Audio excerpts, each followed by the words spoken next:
الفاتحة إلى روح حبيبنا وشفيئنا سيدنا رسول الله صلى الله عليه وسلم وآله وأصحابه وأزواجه وإخوانه من الأنبياء والمرسلين ثم إلى أرواح مشايخنا ولآبائنا وأمهاتنا ولمن له حق علينا خصوصا مؤلف هذا الكتاب بأن الله يغفر لهم ويرحمهم ويعلي درجاتهم في الجنة وينفعنا بأسرارهم وأنوارهم وعلومهم وبركاتهم في الدين والدنيا والآخرة بسر الفاتحة. أعوذ بالله من الشيطان الرجيم. بسم الله الرحمن الرحيم. الحمد لله رب العالمين الرحمن الرحيم مالك يوم الدين إياك نعبد وإياك نستعين اهدنا الصراط المستقيم صراط الذين أنعمت عليهم غير المغضوب عليهم ولا الضالين آمين. بسم الله الرحمن الرحيم. قال المؤلف رحمه الله ونفعنا به وبعلومه وبعلوم مشايخنا وبعلوم سائر الصالحين في الدارين آمين إلى أن قال فصل في آداب داخل الخلاء يقدم داخل الخلاء يساره وإذا خرج يمينه ولا يحمل ذكر الله تعالى واسم رسوله والقرآن ويغطي رأسه ويبعد ويستتر ولا يبول في ماء راكد وقليل جار وجهر ومحب ريح وظل مقصود وطريق وتحت شجرة مثمرة ولا يتكلم ويستبرئ من البول ويقول إذا دخل بسم الله اللهم إني أعوذ بك من الخبث والخبائث وإذا خرج غفرانك الحمد لله الذي أذهب عني الأذى وعافاني. Alhamdulillah, puji syukur kehadirat Allah Subhanahu wa taala. Salawat dan salam kita haturkan kepada baginda besar Nabi Agung, Nabi besar Muhammad sallallahu alaihi wasallam. Ma'asyiral hadirin wal hadirat, jamaah yang dirahmati oleh Allah. Alhamdulillah, di malam hari yang insyaallah diberkahi, kita kembali berkumpul di masjid yang insya Allah diberkahi oleh Allah Subhanahu wa taala, di rumah daripada rumahnya Allah. Insya Allah rahmat yang Allah turunkan, berkat yang Allah turunkan, kita mendapatkan semuanya secara sempurna, dan orang-orang yang kita cintai, keluarga kita juga mendapatkan keberkahan tersebut. Amin ya rabbal alamin. Jangan lupa niat iktikaf, karena kita berada di masjid, maka setiap detik kita duduk di sini dicatat pahala oleh Allah Subhanahu wa taala. Nawaitul iktikaf fi hadzal masjidi ma dumtu fi lillahi taala. Aku niat iktikaf selama ada di masjid ini untuk Allah Subhanahu wa taala.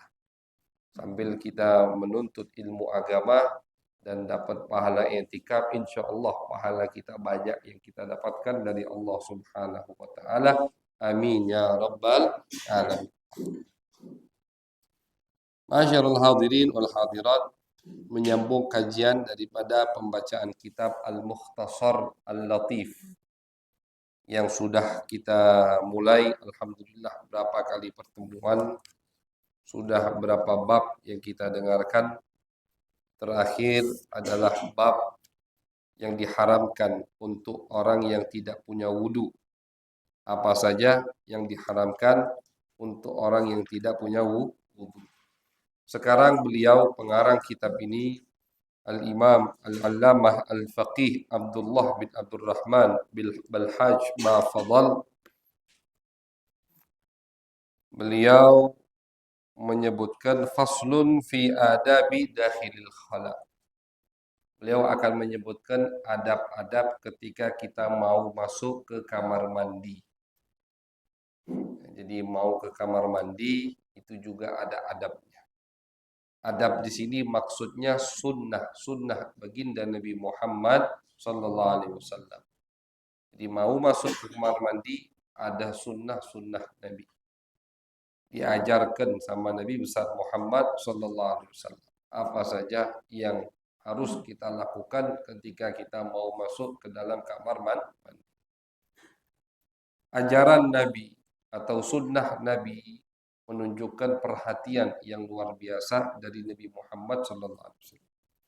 Ketika kita mendengar Nabi mensunnahkan kita melakukan ini, melakukan itu harus kita yakini manfaatnya untuk kita.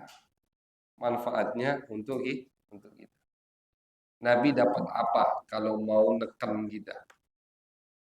Apa yang Nabi hasilkan ketika kita susah? Tidak ada. Nabi orang yang sangat dekat dengan Allah, orang senang ibadah, itu Nabi Muhammad SAW.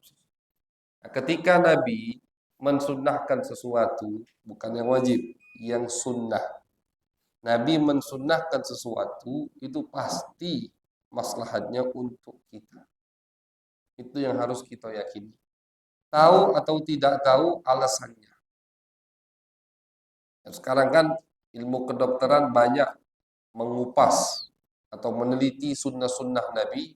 Mereka buktikan ternyata setiap sunnah Nabi faedahnya banyak.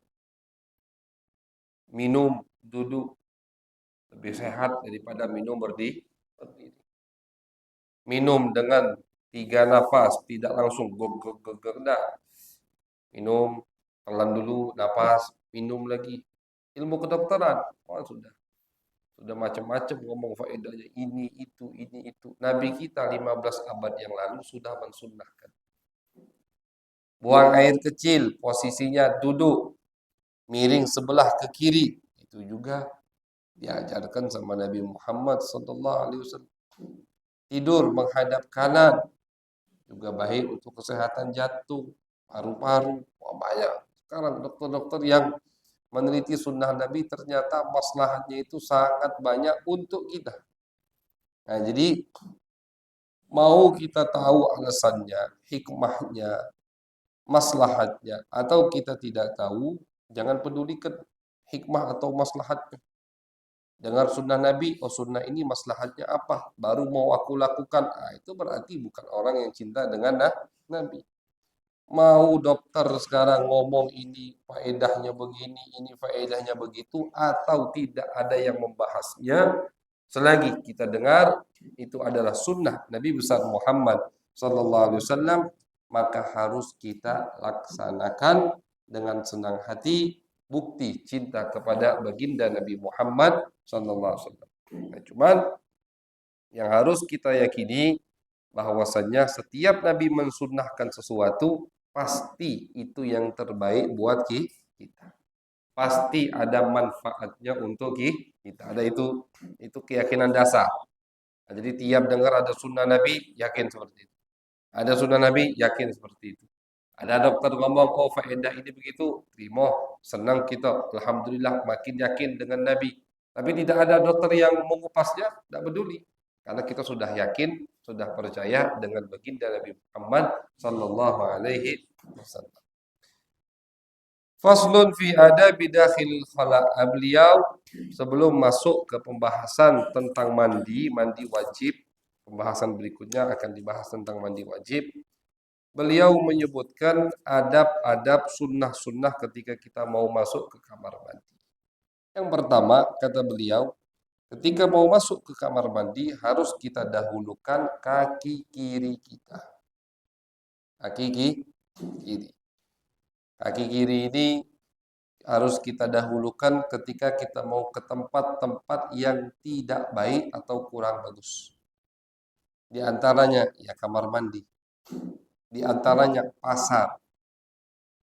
Berarti kalau nak masuk mall atau pasar, pasar Kalangan misalnya, eh, masuknya itu kaki kiri, jangan kaki kanan.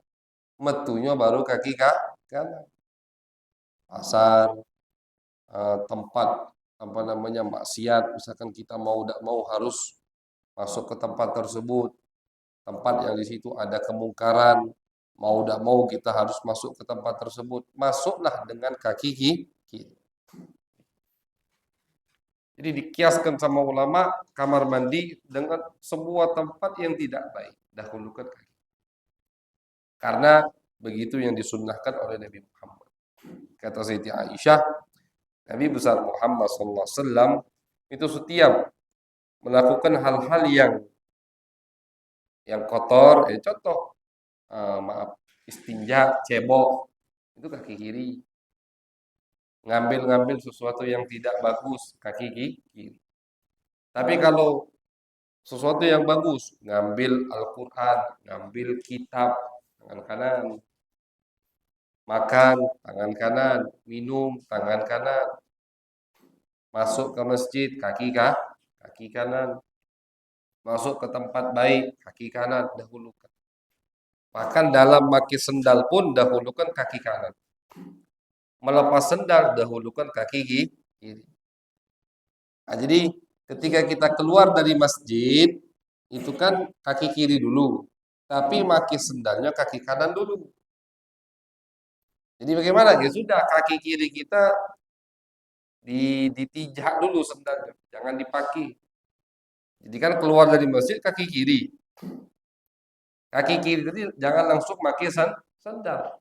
Kaki kiri nginjak sendal, kaki kanan yang pakai sendal. Baru kaki kiri. Begitu sunnah Nabi. Ngelepas sendal, mau masuk masjid, kaki kanan dulu kan. Nah, berarti yang dilepas sendal mana dulu? Kaki kiri dulu lepas sendal. Cuman jangan masuk masjid dulu. Kaki kiri dilepas dari sendal, pijak sendalnya, kaki kanan lepas, baru masuk masjid. Nah, jadi biar kanan yang lama di atas atau yang menggunakan sendal, kaki kanan yang paling. Jadi sunnah berbeda itu. Ketika keluar masjid, kaki kiri. Tapi kaki kiri jangan langsung pakai sendal. Pertama kali yang sunnah untuk kita pakaikan sendal adalah kaki kanan. Untuk memuliakan bagian kanan. Kenapa Nabi selalu memuliakan bagian kanan? Tafaulan. Nabi berharap. Moga-moga kita termasuk min ashabil yamin. Wa ashabul yamin. Ashabul yamin. Allah di dalam surah Al-Waqiah menceritakan. Siapa ashabul yamin? Orang-orang yang menikmati surga-surganya Allah. Ashabul shimal adalah orang-orang yang akan masuk ke nerakanya Allah Subhanahu wa taala. Makanya Nabi ngajari kita untuk memuliakan bagian kanan, mendahulukan ke tempat-tempat baik bagian kanan agar kita termasuk daripada ashabul yamin. Termasuk daripada penghuni surga Allah Subhanahu wa taala. Kemudian sunnah berikutnya wala yahmilu dzikrullah taala wasma rasulihi wal Quran.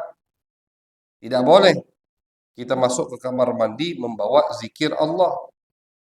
Membawa tulisan yang membawa kertas yang di kertas tersebut ada tulisan Allah. Ada tulisan nama Nabi Muhammad. Ada tulisan ayat suci Al-Quran. Tidak boleh.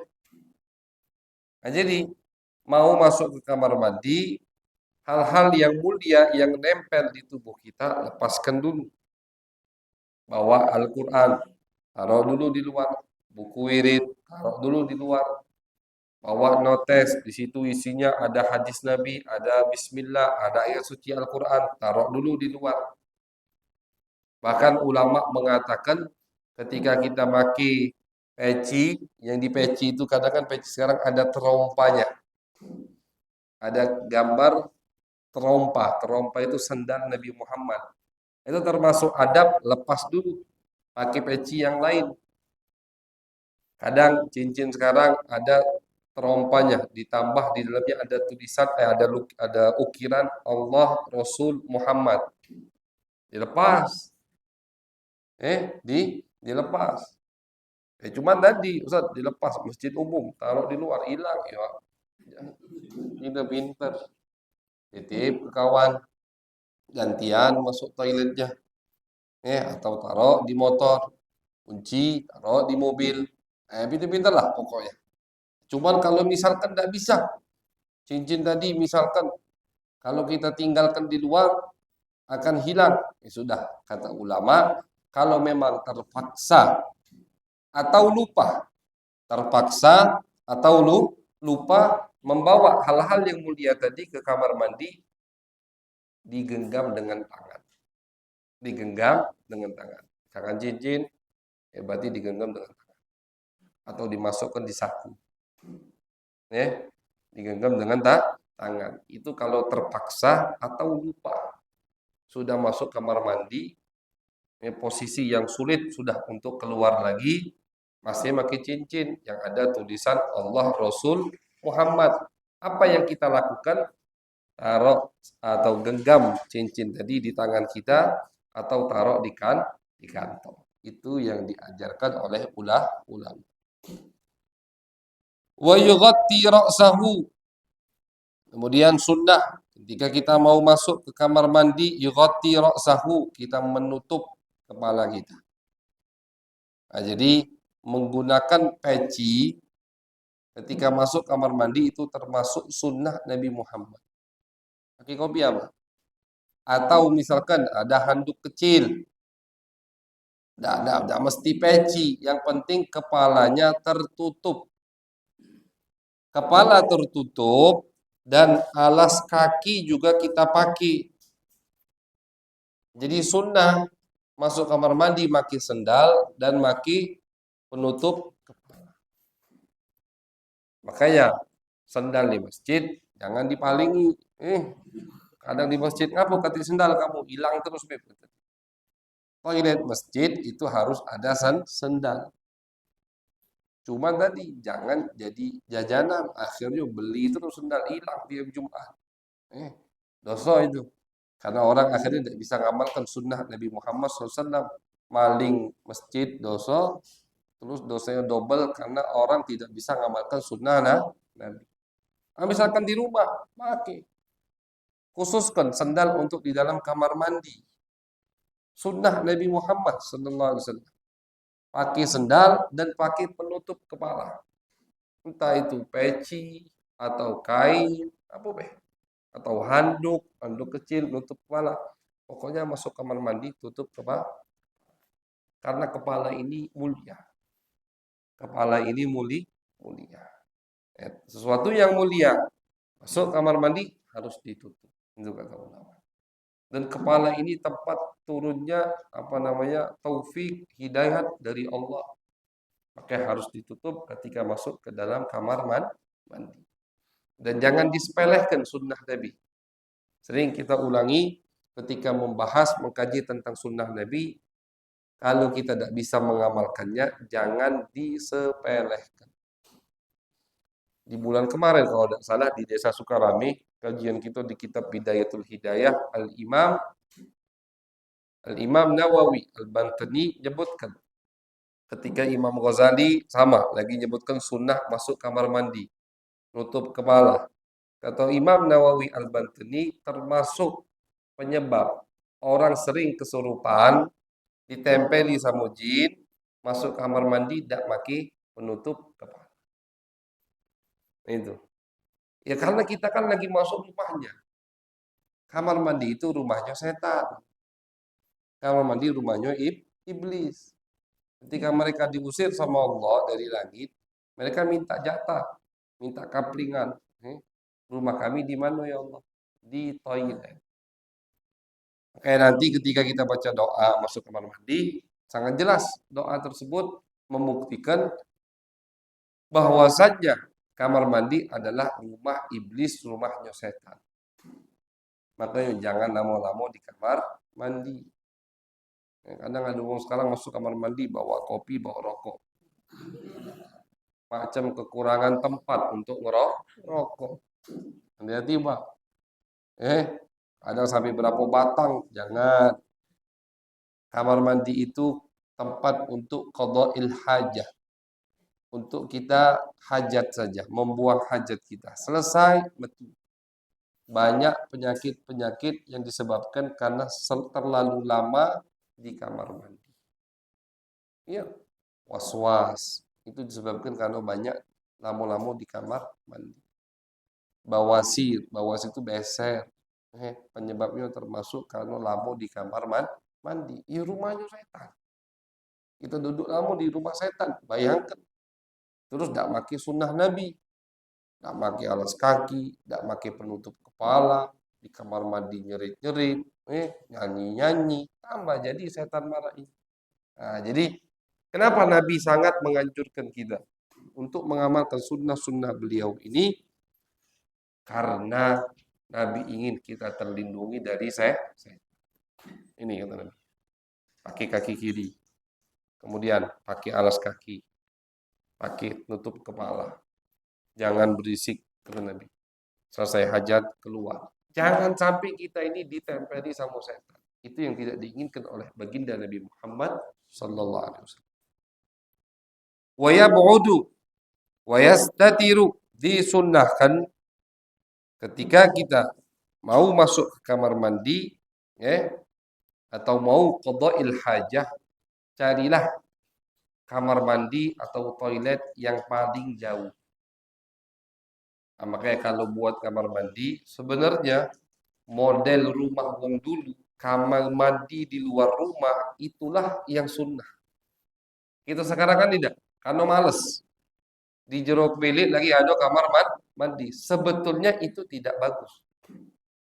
Dan sangat kita sesali. Semua sekarang yang bangun rumah pengen kamar mandi di dalam kamar. Biar kalau tengah dalu bangun, tidak sarung betul. Sebetulnya kalau model rumah dulu, ya kami pernah ke Riau, ke Siak. Mampir ke istana Kesultanan Qasim, Sultan Qasim. Sampai sekarang nama bandara Pekanbaru itu Sultan Qasim kan. Itu kita mampir ke istananya. Kamarnya bagus, luar biasa. Tidak ada toilet. Keluar dari pintu samping, keluar rumah, halaman, di situ baru ada toilet. Jadi kamar mandi itu di luar rumah, di rumah tidak ada toilet. Begitu memang bagusnya. Begitu memang sunnahnya. Kamar mandi di luar rumah. Cuma kita sekarang karena tuntutan zaman mau tidak mau kamar mandi di dalam rumah, minimal kata sebagian ulama, jangan biarkan kamar mandi itu terbuka. Tutup terus. Tutup. Jadi kalau misalkan kalau kita dijago ya wajib lah tutup. Tutup tuh maksudnya pas lagi kosong. Lagi tidak ada orang, tutup. Jangan dibuka pintu kamar mandi. Minimal itu yang harus kita lakukan. Kalau tidak bisa seperti orang-orang dulu, minimal itu yang kita lakukan. Kenapa begitu? Karena termasuk sunnah memilih toilet kamar mandi, cari kamar mandi yang paling jauh. Kamar mandi yang paling jauh. Sehingga suaranya tidak terdengar, baunya tidak tercium, gitu. Nabi menganjurkan seperti itu agar tadi tidak mengusik, mengganggu orang lain. Nah, kalau misalkan kamar mandinya samping rumah orang, Masya Allah, tiap ini aromanya itu bukan sunnah Nabi Muhammad Sallallahu Alaihi Wasallam. Wa yastatiru, juga harus ada penutup ketika kita mau buang hajat, mau qada'il hajah, toiletnya harus ketutup rapat. Oh ini kalau di sebagian tempat masih orang tidak perhatian masalah itu. Kamar mandi pinggir sungai, dari jalan ke Jingoan yang dijaga itu. Ya, mesti kan? Berarti banyak masih yang tidak amalkan sunnah Nabi. Ya statir, harus ketutup rapat. Tutup rapatnya kata ulama, jangan sampai kurang dari sepertiga zira untuk orang yang duduk. Jadi ketika dia lagi jongkok, itu jangan sampai kurang dari sepertiga zira. Jadi maaf ya, praktek karena ini ilmu kan. Jongkok, nah kepalanya jongkol tidak apa-apa. Kepalanya yang timbul tidak apa-apa, tidak masalah. Sampai batas itu. Tapi ketika dia berdiri, auratnya semua harus tertutup. Nah, berarti ya kamar mandi tadi mau tidak mau harus tinggi. Harus tinggi. Ketika dia berdiri, semua auratnya harus tertutup. Harus tertutup. Dan satir ini kata ulama, jangan sampai lebih dari 3 zira. Ini apa namanya? Jadi ulama ini ketika bahas masalah kamar mandi, namanya dulu.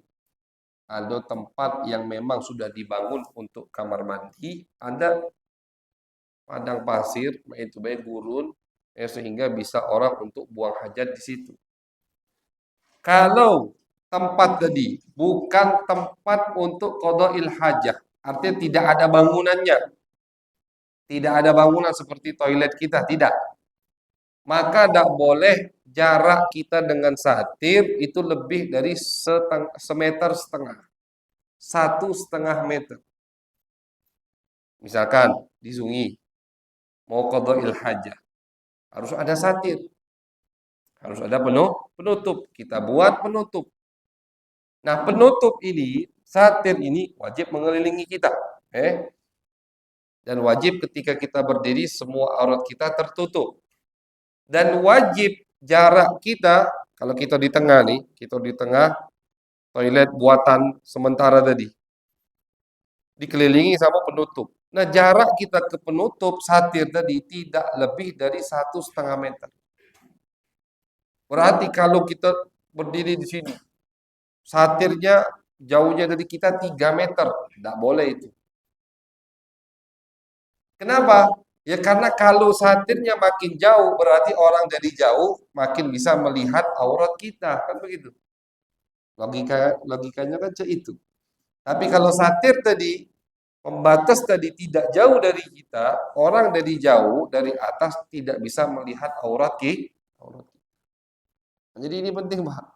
Ya, banyak sekarang disepelekan, banyak nian sekarang disepelekan masalah membuka aurat.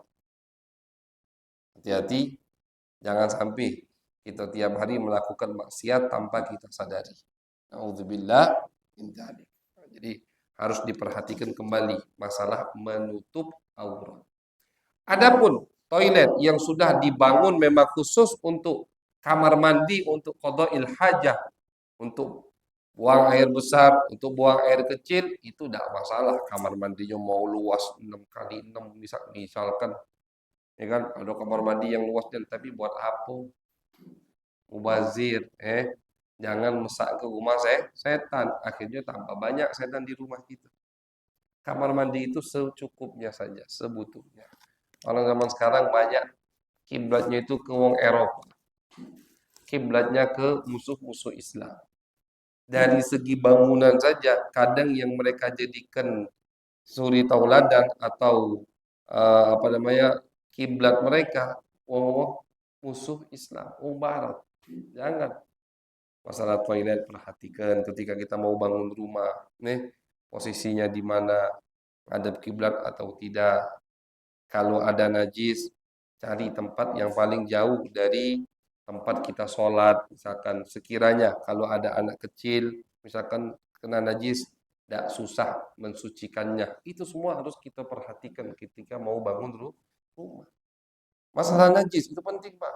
Betul, jangan sampai was-was. Tapi hati-hati.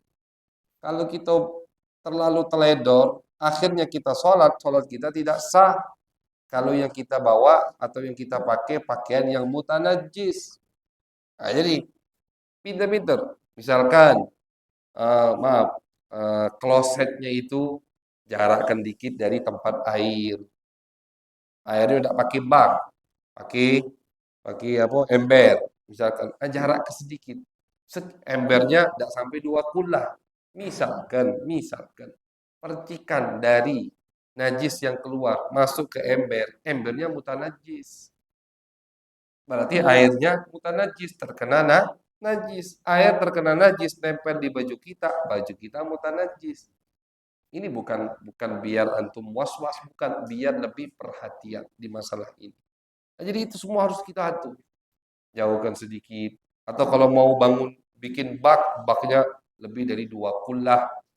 Sehingga walaupun tertetes najis, selagi tidak berubah warna, bau, aroma, rasa, maka tidak masalah. Air tadi tetap tohir, mutohir. Nah, itu semua harus kita perhatikan.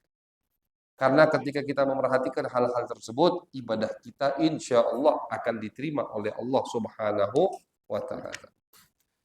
Kemudian wala yabulu fi ma'in raqidin wa qalilin jarin. Kata beliau termasuk sunnah, tidak boleh kita buang air kecil ya fi ma'in raqidin, di air yang menggenang. Air tidak jalan. Air yang menggenang, air mantap. Buang air kecil di situ, tidak boleh. Kenapa? Karena kalau kita kotori dengan najis, airnya mutanajis, akhirnya tidak bisa dijadikan, tidak bisa diambil manfaat dari air tersebut. Ustaz, misalkan air tadi mengalir, boleh tidak? Boleh kalau model kayak sungai gitu ini. Nah, di sungai gitu ini tidak apa-apa. Karena besar dan mengalir.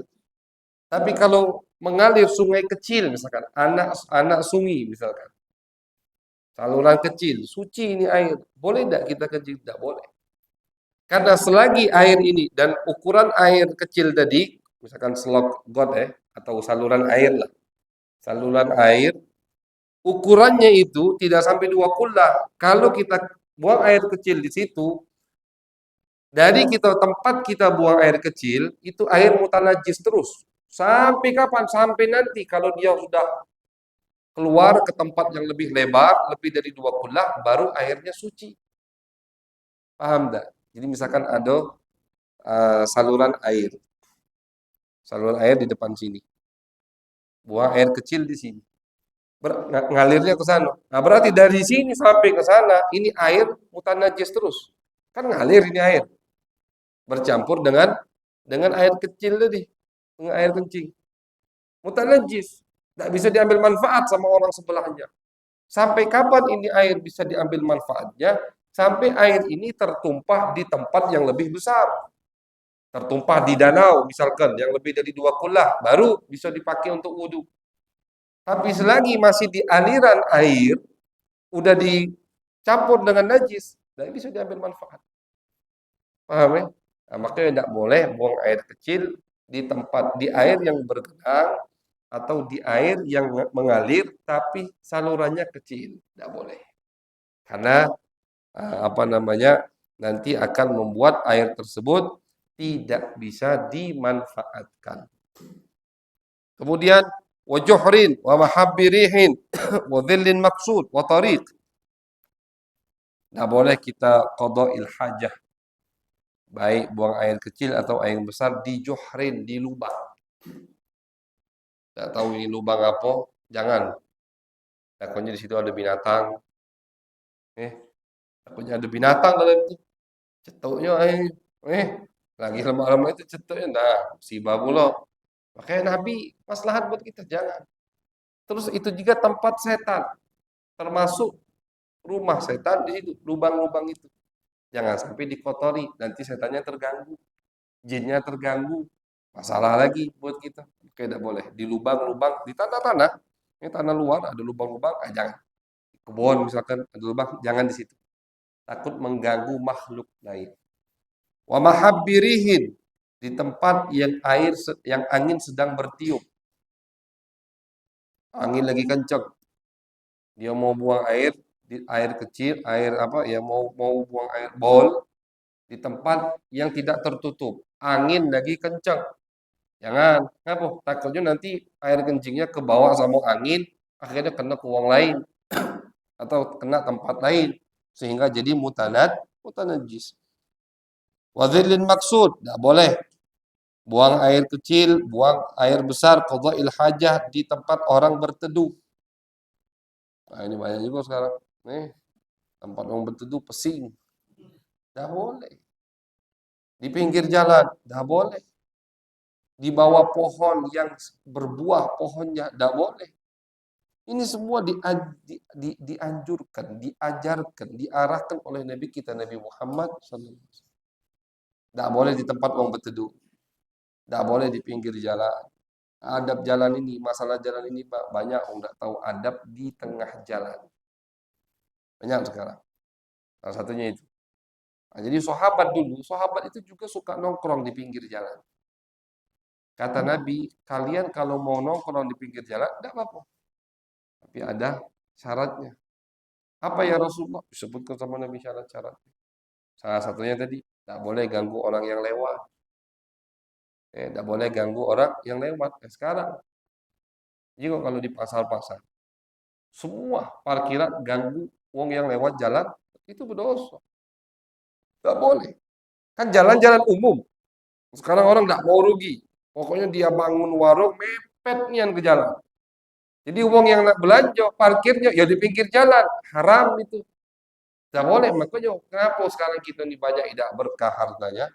Karena jadi mencari uangnya kita tidak ikuti ajaran Nabi Muhammad SAW. Dan begitu sekarang. Menyebabkan jalan macet rata-rata orang parkir di pinggir jalan. Kenapa orang parkir di pinggir jalan? Karena tokonya tidak menyiapkan tempat jualan tadi, tidak menyiapkan parkiran. Kan begitu. Sedangkan jalan-jalan umum. Akhirnya yang belanja mau tidak mau parkirnya di pinggir jalan. Ganggu orang yang jalan. Nggak boleh.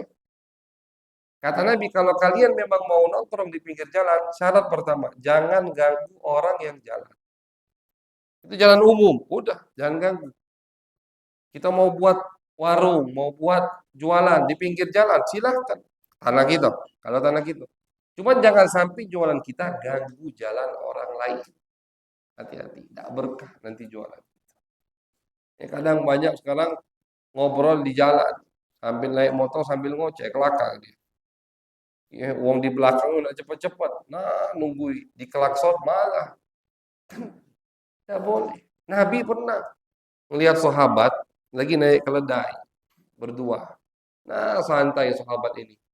Naik keledai. Ngapo santai jalannya? Sambil ngoceh. Datanya di belakang dia Nabi besar Muhammad sallallahu alaihi wasallam. Kata Nabi, keledai itu bukan tempat duduk. Jalan bukan tempat untuk berbicara. Bukan tempat untuk ngobrol. Nah, kemana? Sampai ke dulu tujuan. Nah, baru ngoceh lah. Keledai bukan tempat duduk dan jalan bukan tempat untuk mengobrol. Karena kan ada orang naik motor duduk tikus sambil ngoceh pelan di jalan. Jalan tuh sempit, di belakang banyak yang nunggu. Dosa itu. Ganggu orang lain. Nah, makanya tidak sembarangan syarat-syarat untuk kita berada di tengah jalan. Tidak boleh. Kata Nabi pertama, zolim kalian ke keledai. Kasihan, berat angkat kalian. Sampaikan dulu ke tujuan kalian, baru setelah itu kalian ngobrol. Begitu. Itu kata Nabi Muhammad sallallahu alaihi wasallam. Keledai bukan tempat untuk duduk, jalan bukan tempat untuk mengobrol. Nah, jadi tidak boleh ganggu proses orang ketika mau melalui jalanan umum. Ini diharamkan sama syariat. Tidak diperbolehkan sama Nabi Muhammad SAW. Di bawah pohon yang sedang berbuah, tidak boleh buang air di situ. Karena kalau buahnya nyampak, karena tadi, mubazir kan, tidak boleh. Wala yatakallam, tidak boleh, atau ini, jadi sebagian adab-adab ini, ada yang haram, ada yang makruh. Kalau kita lakukan. Contoh, wala yatakallam, ngobrol di dalam kamar mandi, makruh. Teleponan di kamar mandi, nah jangan. Teleponan di kamar mandi, makruh. Macam kate, macam sibuk nih. Sampai di jauh kamar mandi pindah berteleponan, kan begitu. Padahal banyak gawinya, banyak gawi yang Palembang. Ada gawi, ada begawi, padahal nganggur, kan begitu. Waktu banyak masih. Cuman pas di kamar mandi nak buat teleponan, makruh. Tidak dianjurkan ngobrol di dalam kamar mandi. Kalau kepepet Ustaz, butuh misalkan panggilan mendesak, kita tahu, itu lain lagi. Itu hukum khusus. Kepepet, darurat, misalkan mau tidak mau harus diangkat, penting, itu lain lagi. Yang kita bahas hukum kalau tidak kepepet, tidak darurat, tidak boleh atau makruh berbicara di dalam kamar mandi. Wa yastabri'u minal baul.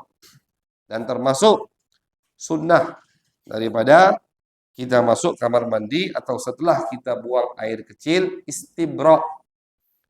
Istibra itu banyak caranya atau ada 3 caranya. Salah satunya yang paling gampang itu adalah tanahnuh, badaham, aham, aham, aham. Biar yakin dari tempat keluarnya kencing memang sudah selesai, tidak ada kencing yang tersisa. Aham. Atau bisa juga jalan kecil di toilet. Cuman jangan dipelok ini, dia was-was. Jangan terlalu diikuti. Kalau sudah yakin, katik lagi, udah selesai, ya sudah, dah perlu. Itu. Jangan terlalu was-was. Akhirnya nanti cak metu. Nah, tak solat. Na'udzubillah min dalik. Itu termasuk was-was dari setan. Wa yaqulu idza dakhal, dan sunnah ketika dia mau masuk ke kamar mandi untuk membaca doa yang dianjurkan sama Nabi Muhammad sallallahu alaihi wasallam, yaitu adalah bismillah, diawali dengan bismillah, Allahumma inni a'udzubika minal khubuthi wal khaba'ith. Karena dari Nabi hanya bismillah, tidak boleh kita nambah bismillahirrahmanirrahim. Jadi kata Imam Al-Hafidh Ibnu Hajar, ini disebutkan masalah ini sama Imam Ibnu Allan di Syarah Al-Adhkar, bahwasanya ada perbedaan antara tasmiyah dan basmalah. At-tasmiyah dan basmalah. Beda. Kalau tasmiyah, bukan tasmiyah nama anak, bukan. Ini istilah di kitab, tasmiyah. Apa tasmiyah? Misalkan disunahkan tasmiyah ketika kita mau melakukan ini. Nah, apa maksud tasmiyah? Tasmiyah itu maksudnya mengucapkan bismillah. Hanya sampai di situ. Tasmiyah hanya mengucapkan bismillah dengan menyebut nama Allah. Kalau basmalah sampai akhir. Bismillahirrahmanirrahim. Orang mau baca Al-Quran, apa yang disunahkan? Basmalah, bukan tasmiyah. Bismillahirrahmanirrahim. Orang yang mau masuk kamar mandi, sunnah tasmiyah, bukan basmalah. Ini perbedaan dijelaskan oleh Al-Imam Al-Hafidh Ibnu Hajar. Dinukil oleh Al-Imam Ibnu Allan dalam kitab beliau Syarhul Adhkar, syarah kitab Al-Azkar kumpulan Imam Nawawi. Jadi ada beda antara tasmiyah dan basmalah. Tasmiyah hanya mengucapkan bismillah, kalau basmalah sampai akhir bismillahirrahmanirrahim. Masuk kamar mandi, tasmiyah. Cuma mengucapkan bismillah. Nah, berarti tidak boleh kita nambah-nambahi. Jadi doa, zikir yang disunahkan sama Nabi itu tidak boleh kita nambahi lafaz Nabi, tidak boleh. Misalkan Nabi cuman bismillah, wajib kita sampai bismillah. Tidak boleh ya, macam-macam mintai Nabi. Macam-macam kita lebih tahu dari Nabi, itu tidak boleh. Allahumma inni a'udzubika minal khubuthi wal khaba'ith. Cuma sampai situ. Kalau ada riwayat lain, baca boleh. Kalau tidak ada riwayat lain, tidak boleh nambah-nambahi. Misalkan zikir habis salat, subhanallah 33 kali.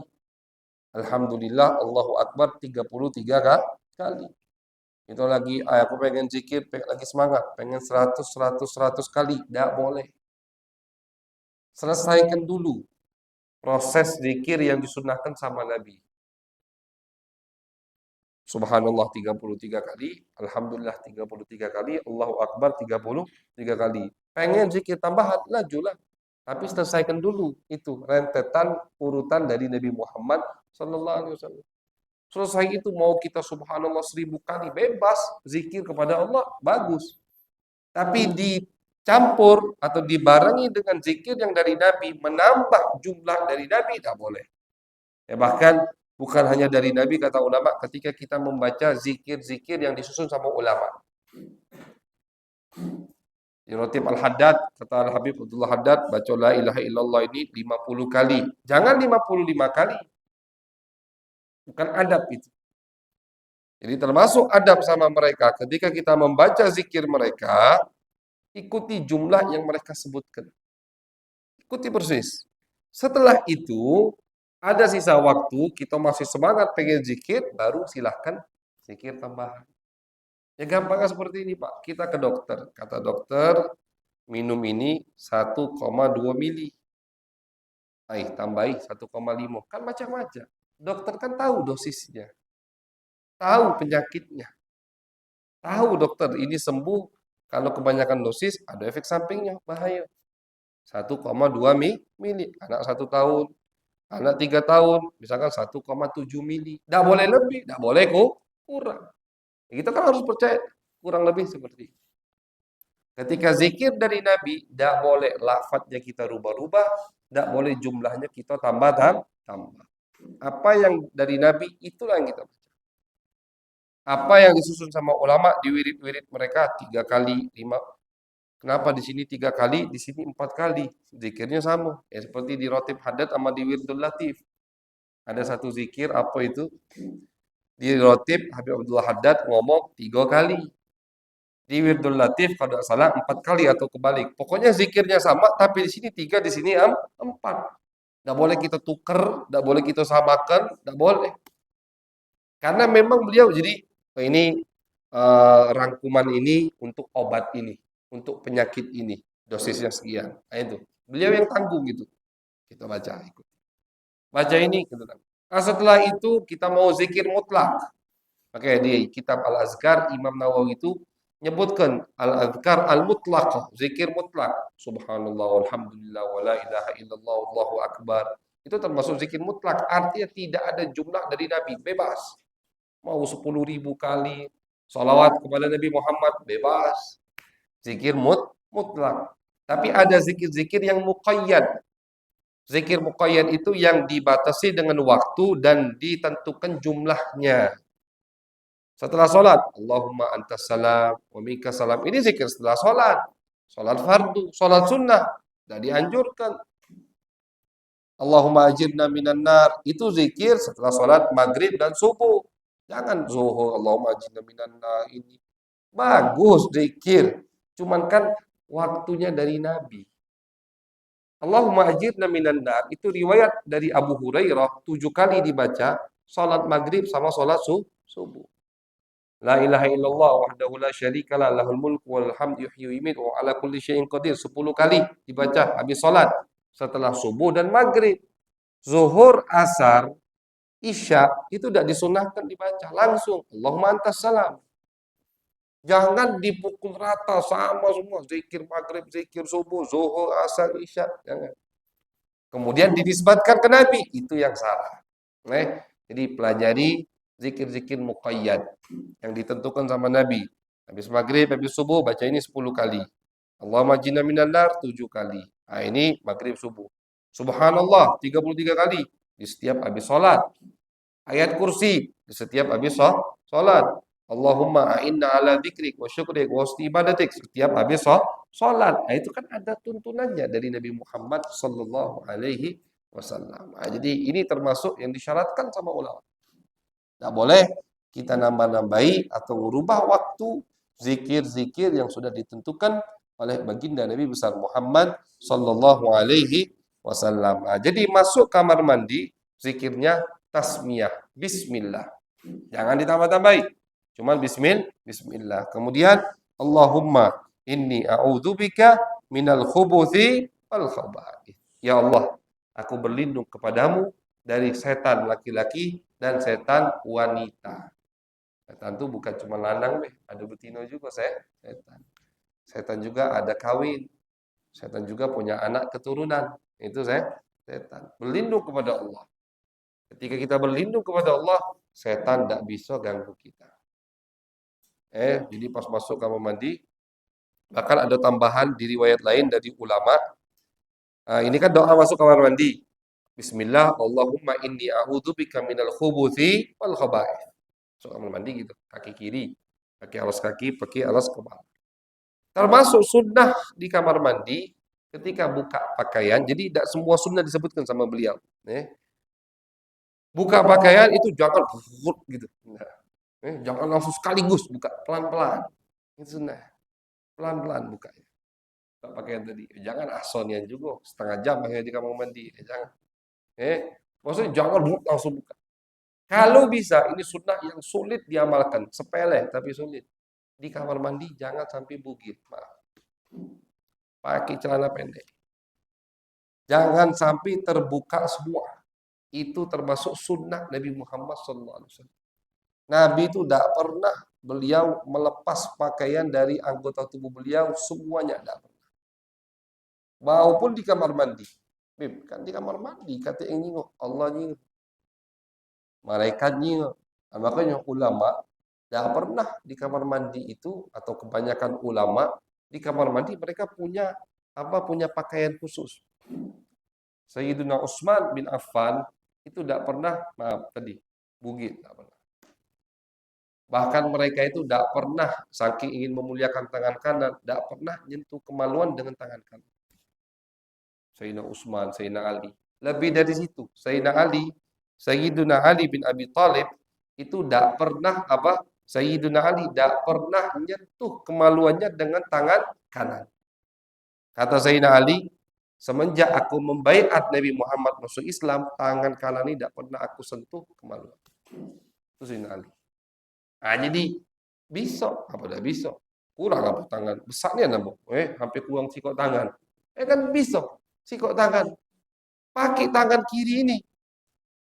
Usahakan dari sekarang ngikuti sunnah Nabi, ngikuti sunnah para sahabat dan banyak ulama. Ada yang Abul Aliyah, seorang tabi'in, mengatakan perawi hadis Nabi, sudah 40 tahun aku tidak pernah nyentuh kemaluanku dengan tangan kanan. Termasuk mujahadah ini. Jangan disepelekan. Sunnah Nabi. Betul, tidak wajib. Tapi ini termasuk mujahadah mereka. 40 tahun tangan kanan aku tidak pernah nyentuh kemaluan. Tangan kiri terus. Kan kita butuh ya kan untuk menyentuh Kalau tidak butuh, malah jangan disentuh. Kalau butuh baru disentuh. Begitu. Nah, jadi termasuk sunnah ketika mau mandi, buka pakaiannya itu pelan-pelan. Jangan langsung burut semua dibuka. Pelan-pelan. Kalau bisa tadi lebih baik siapkan khusus celana di dalam kamar mandi untuk kita mengamalkan sunnah Nabi besar Muhammad sallallahu alaihi wasallam. Ada tambahan zikir dari ulama. Ketika kita membuka pakaian, baca zikir Bismillahilladzi la ilaha illahu. Cuman itu. Tapi zikir baca kamar mandi di dalam hati ya. Di dalam kamar mandi haram kita baca zikir dengan suara. Tak boleh. Kita baca zikir dengan suara haram di dalam kamar mandi. Nah, jadi di dalam kamar mandi boleh zikir, boleh di dalam hati. Termasuk zikir yang di dalam kamar mandi sunnah kita baca ketika mau buka pakaian. Ucapkan Bismillahilladzi la ilaha illahu. Bismillah alladzi la ilaha illahu. Kata ulama, ini efeknya, manfaatnya, setan tidak bisa lihat kemaluan kita. Kan setan bisa nyingok kita. Kita tidak bisa nyingok setan. Wa tarawnakum min haitsu wa yarawnakum min haitsu la tarawnahum. Di Al-Qur'an Allah sebutkan. Mereka bangsa jin bisa melihat kalian, kalian tidak bisa melihat mereka.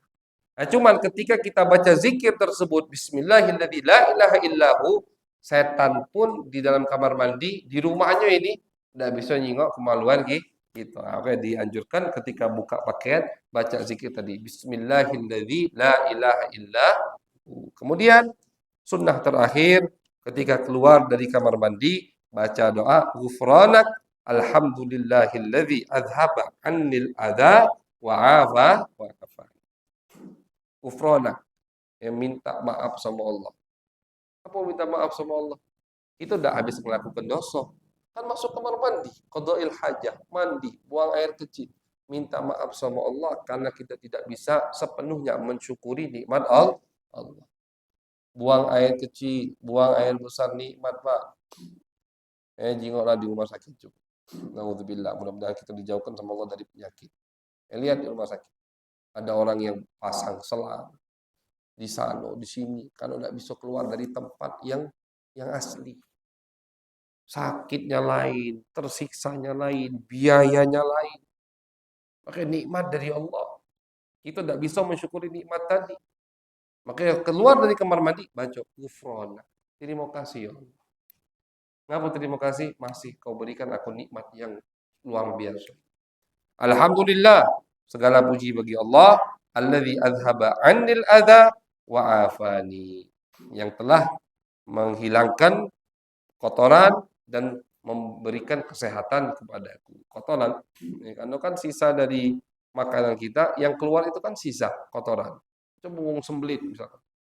Wah, susah kan. Dalam perut ngapo susah be abi. Nah, itu. Makanya itu kotoran harus dikeluarkan. Mengeluarkan kotoran nikmat dari Allah.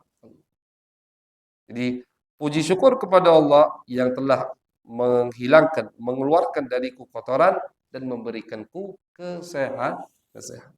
Nah, jadi keluar dari kamar mandi itu istighfar kepada Allah, berterima kasih kepada Allah, berharap dengan istighfar dan terima kasih kepada Allah, nikmat kita akan ditambah oleh Allah Subhanahu wa taala. Amin ya rabbal alamin. Itu kurang lebih sunnah-sunnah ketika mau masuk ke kamar mandi, sampai di dalam kamar mandi, dan keluar lagi dari kamar mandi. Mudah-mudahan bisa kita amalkan.